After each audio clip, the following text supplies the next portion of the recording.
está cada vez mais difícil se deslocar pelas cidades, pelas grandes cidades. Eu vim de carro para cá hoje, com mais 2 pessoas no carro, e o estacionamento estava lotado. Então, eu imagino que muitos de vocês também tenham feito essa escolha e tenham vindo de carro. Se deslocar de carro pela cidade é uma prática comum e faz parte do nosso cotidiano e da nossa vida.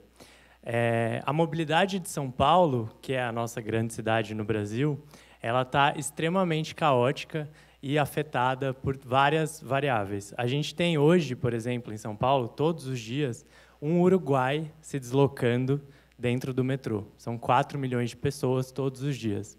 A gente tem também os carros trafegando na cidade com, em média, 1,4 pessoas, estatisticamente, com uma taxa de ocupação extremamente baixa. A gente tem a poluição da cidade de São Paulo, 90% da poluição é causada por veículos, sendo eles carros, caminhões e ônibus. Então, o ar que a gente respira dentro da cidade, ele é um ar carregado por conta do uso do transporte individual, sobretudo porque o carro é responsável por 73% da poluição em grandes cidades em geral. Além disso, a gente tem o custo da gasolina, não só o custo monetário, mas o custo ambiental, cada vez mais alto, um combustível não renovável, fóssil e que, enfim, acaba trazendo outros impactos muito significativos na vida de todo mundo. Esse cenário de mobilidade, ele é caracterizado por uma escolha que a gente fez lá atrás. O modelo de cidade que é construído no Brasil, que foi construído, principalmente no começo do século XX, com a popularização do uso do carro, com o crescimento da indústria automobilística, ele é um modelo de cidade feito para os carros e não para as pessoas. Infelizmente, essas escolhas foram feitas pelas pessoas que estavam no poder naquele momento, as pessoas que podiam tomar esse tipo de decisão, muito influenciadas, é claro, pelo poder econômico, pelo lobby da indústria automotiva. Então, as cidades foram feitas com vias para os carros e com pouca calçada. Cada vez mais a gente tem, por exemplo, a gente tem um problema sério de trânsito, né, de mobilidade travada na cidade, em São Paulo, e aí, alguns anos atrás, decidiu-se duplicar a Marginal Tietê, criar outras vias na Marginal. E o que aconteceu logo em seguida foi que a gente continuou travado. Existem inúmeros estudos que mostram que criar mais vias para os carros só faz com que o problema piore. Mas a nossa escolha, desde o modelo de cidade até hoje, continua sendo essa. Claro que tem mudado, mas ainda assim é um problema crítico e que atinge todos nós, todos os dias. Esse modelo de cidade, ele ainda é refletido também nas nossas escolhas, pensando socialmente e culturalmente sobre onde está o carro no imaginário das pessoas. Como o carro é mostrado nas propagandas, como o carro é visto nas novelas, o que símbolo é esse, né, que transforma as nossas vontades e faz com que a gente queira efetivamente comprar um carro. Hoje o carro ainda, infelizmente, é sinônimo de status. A gente é promovido na empresa, no trabalho, a gente consegue um primeiro emprego e a gente entra num financiamento de vários anos para comprar um carro e viabilizar o nosso deslocamento. Claro que a gente está com o transporte público saturado, então essa não é simplesmente uma escolha, usar o carro, comprar o carro, não é simplesmente uma escolha associada a status e associada à cultura e ao ambiente que a gente vive, mas também a gente tem uma deficiência importante de transporte público que faz com que também a gente tenha que escolher o carro. E esse modelo de cidade caótico, vocês todos sofrem isso no dia a dia, né? Assim como eu. Eu comecei a perceber mais isso de uma forma mais intensa e mais presente na minha vida em 2013, em julho de 2013. Eu tinha acabado de voltar de uma viagem que foi a Expedição 4x1. Foi uma viagem que eu fiz com mais 4 pessoas, 4 amigos meus, de carro. A gente saiu de São Paulo, foi até o Alasca, dirigindo, desceu até o Ushuaia, extremo sul da Argentina, e voltou para São Paulo. Foram 13 meses de viagem, 1 ano e 1 mês. A gente percorreu 72 mil quilômetros e passou por 19 países. Essa viagem foi uma das experiências mais transformadoras que eu tive na minha vida. É claro que a gente viveu ali um compartilhamento na veia. A gente viveu a economia compartilhada, como ela deve ser, em todos os aspectos da nossa vida. Eram 5 pessoas, jovens de 25 a 30 anos, dentro do mesmo carro, todos homens. compartilhando tudo. Então, a nossa casa era o carro, a gente tinha, cada um tinha um espaço dessa profundidade, mais ou menos de um braço, dessa largura, para colocar as nossas coisas pessoais. Então, tudo que a gente tinha de roupa, tudo que a gente tinha de utensílios, enfim, pessoais, estavam naquele espaço. Então, a gente dormia, inclusive, em cima do carro. A gente tinha 2 barracas automotivas, barracas de teto, que a gente abre quando o carro está parado. Então, a vida girou em torno desse carro durante 13 meses, por 19 países. E aí, isso fez a gente experimentar o compartilhamento em todas as formas. E aí a gente pensa, né? Putz, que viagem incrível, que coisa maravilhosa, que oportunidade e, com certeza, que privilégio que eu tive de fazer parte disso. Entretanto, quando a gente olhava para isso, e logo no primeiro mês assim da viagem, a gente viveu uma grande lua de mel, né? Era tudo maravilhoso, era o que a gente queria fazer, era a viagem dos sonhos de todo mundo. E aí o compartilhamento é muito difícil. Por mais que a gente não fale sobre isso, existem inúmeras questões que a gente passa, conflitos, situações do cotidiano e do dia a dia, quando a gente está num ambiente de compartilhamento profundo, que são dificílimas. E a gente não queria olhar para isso, porque, imagina, né, a gente estava vivendo o sonho das nossas vidas, e era até difícil reconhecer e se vulnerabilizar e dizer, não, a gente tem um problema.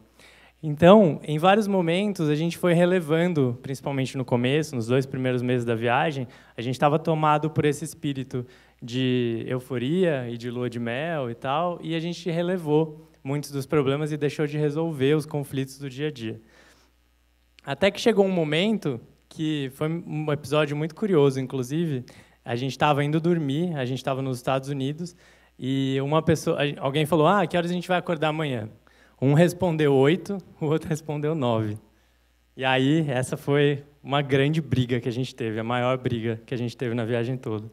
Não porque o horário era diferente para um e para outro, mas porque a gente tinha acumulado uma série de conflitos que não tinham sido resolvidos e que não tinham sido falados, e naquele momento a bomba explodiu. E aí, obviamente, a gente não foi dormir cedo, a gente foi dormir às 5 horas da manhã, a gente escolheu falar sobre tudo, a gente escolheu resolver os problemas, a gente escolheu aprender a ceder. E a gente entendeu que se a gente não fizesse isso, o compartilhamento não ia fazer sentido. A viagem não ia durar. A gente não ia se suportar. A gente estava vivendo um ambiente de tensão extrema e a gente não estava curtindo a viagem. A gente tinha criado um problema que a gente nunca imaginou, porque, afinal, imagina, é a viagem dos nossos sonhos. E o que todo mundo achava também era isso, que era a viagem dos nossos sonhos. E aí, nesse dia, a gente chorou, todo mundo chorou pra caramba, lavou roupa suja. E aí a gente foi dormir 4, 5 horas da manhã, não acordamos nem às 8, nem às 9, isso não era o problema, definitivamente.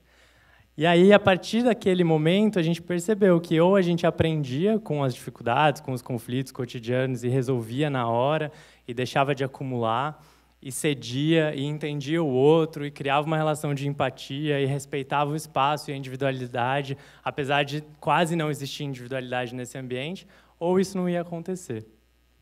Então, esse foi um grande aprendizado que eu tive de compartilhamento nessa época, em 2012 e 2013. E aí, de repente, eu voltei para São Paulo, porque a viagem acabou. Ela foi, sim, maravilhosa, foi uma das experiências mais transformadoras da minha vida, mas ela acabou. E aí voltei para São Paulo, eu e os 4, né? Voltamos todos para São Paulo, voltamos melhores amigos, somos melhores amigos até hoje. E aí eu fui jogado de volta nessa realidade, falando de mobilidade, né? Nessa realidade em que eu olhava para a rua, olhava em volta e cada carro tinha uma pessoa dentro. E a gente tinha passado 1 ano e 1 mês dentro de um carro com ocupação máxima. Eram 5 pessoas o tempo todo, às vezes mais, né? Pessoas. A gente acabou dando umas caronas, tal. Enfim. E aí isso começou a me incomodar profundamente. Eu comecei a perceber que a gente naturaliza a taxa de ocupação dos carros como se ela fosse aceitável, como se o carro tivesse sido feito para uma pessoa. Mas, na verdade, ele foi feito para 5. É de 1 a 2 toneladas que a gente tem, e hoje a gente usa essas 2 toneladas quase transportando 70 a 100 quilos. Não faz sentido nenhum. E aí, por eu ter vivido essa experiência importante e transformadora de compartilhamento, eu comecei a negar, comecei a não usar o carro. Eu nunca tive carro, mas minha família tinha e eu usava de vez em quando. E aí eu falei, não, vamos deslocar de bicicleta, faz muito mais sentido. Era uma escolha possível para mim, dentro do meu contexto social, onde eu vivia e tal. E aí começaram as ciclovias também, timidamente, mas já fazia bastante sentido. Comecei a me deslocar de bicicleta e perceber que a mobilidade ativa era um caminho possível na minha realidade. E aí que vem, então, o Bind, que é hoje uma empresa que eu empreendo há mais de 3 anos, que é uma solução de caronas corporativas. O que a gente faz é promover essa solução de tecnologia de carona para que as pessoas possam compartilhar os trajetos dentro de redes seguras. Então, a partir desse questionamento, a partir dessa percepção, entendendo que não fazia sentido que os carros trafegassem com 3 a 4 assentos disponíveis na cidade, a gente criou o Bind para efetivamente resolver esse problema ou ajudar a resolver. Hoje, já são mais de 30 mil pessoas pelo Brasil que têm a oportunidade de escolher, através da tecnologia, pegar e oferecer carona. A gente gera hoje 2.000 caronas por mês, mais ou menos, o que é um impacto pequeno, mas pensando que é o começo, é bastante significativo. E aí a gente entende que o compartilhamento, como eu falei, ele tem muita dificuldade, e, portanto, o engajamento, quando a gente fala de carona no Brasil, ele é muito baixo. Quando a gente tem a oportunidade, né, como eu tive na expedição, de ficar horas, dias, meses com uma mesma pessoa ou com algumas pessoas num círculo pequeno, compartilhando tudo, né? Vivendo intensamente aquele compartilhamento. É claro que quando a gente fala da carona, esse universo ele é bastante menor em termos de escala, mas essa é sim uma dificuldade. A gente vive uma sociedade extremamente individualizada. A gente resolve os nossos problemas de forma individual, a gente compartilha pouco, a gente se vulnerabiliza quase nada, a gente não mostra as nossas dificuldades. Então, a gente percebe que o engajamento para carona precisa passar pela desconstrução desse problema também, né? Para compartilhar uma carona, eu preciso estar disposto a compartilhar um momento, eu preciso estar disposto a compartilhar o meu trajeto. Então, essa é uma grande luta, pensando em construir esse modelo, incentivar a cultura da carona e, sobretudo, criar a cultura da carona e do compartilhamento no Brasil. A gente tem feito isso porque a gente acredita que carro bom é carro cheio, não faz sentido um carro se deslocar. O carro, para a gente, é um novo cigarro, né? Então, a gente acredita que, no futuro, a gente vai ter movimentos, claro, com outras tecnologias, carro autônomo, mas movimentos de uso mais eficiente do carro. Até porque a gente usa o carro, por exemplo, todo mundo que veio de carro para cá, veio da sua casa ou de algum outro lugar, estacionou aqui e o carro está lá, parado. Em média, estatisticamente, 95% do tempo, o carro está parado. A gente sai de carro, de casa, vai para o trabalho, estaciona o carro no trabalho, trabalha 8, 10 horas, volta para casa, dorme e pega o carro no dia seguinte. Então, o uso dele, quando a gente compara, por exemplo, com um avião, um carro com uma pessoa sendo usado 5% do tempo, uma pessoa dentro do carro significa de 20% a 25% da capacidade ocupada, né, do carro. Um avião com 20% a 25% dos assentos ocupados é, com certeza, um voo cancelado. E o avião nunca fica parado, ele desembarca os passageiros e embarca outros passageiros. Então, essa ineficiência modal que é do uso do carro, que para a gente é muito natural, né? A gente não encara isso com indignação, ela tem que mudar, a gente tem que perceber que não faz sentido mais usar o carro da forma como a gente usa. E aí, é claro que eu estou falando de escolhas, e eu estou falando de escolhas contextualizadas, né? Então, não é para todo mundo a carona, o carro também não é para todo mundo, claro. Uma pessoa, por exemplo, que mora na cidade de Tiradentes, zona leste de São Paulo, trabalha no Morumbi, numa casa, demora 2h30 para chegar no trabalho de transporte público, demora 2h30 para voltar, chega em casa, ainda tem que cuidar da casa, vive num ambiente eventualmente hostil, tal. Essa pessoa ela não tem as mesmas escolhas que eu tenho. Mas eu estou falando aqui das escolhas que a gente pode ter dentro dos nossos contextos. No meu contexto, eu posso escolher a carona. Eu posso escolher a mobilidade ativa. E acredito que muitos de vocês também possam, porque a gente faz parte de uma classe social muito parecida. Além disso, outras escolhas são sempre possíveis, né, quando a gente fala de mudar e desse futuro que está próximo, cada vez mais próximo, a gente está falando também de tudo que a gente faz no dia a dia e como essas coisas são transformadoras. Então, por exemplo, em casa, a gente escolhe, eu e a minha companheira, que está aqui, inclusive, a gente escolhe fazer as tarefas domésticas. Essa é uma escolha possível dentro do nosso contexto. Não contratar ninguém para limpar a nossa privada e a gente mesmo fazer isso. A gente escolhe fazer o nosso pão, a gente escolhe fazer o nosso iogurte, a gente escolhe compostar o resíduo orgânico, a gente escolhe se deslocar com uma mobilidade eficiente. E essas escolhas constroem o futuro que a gente quer.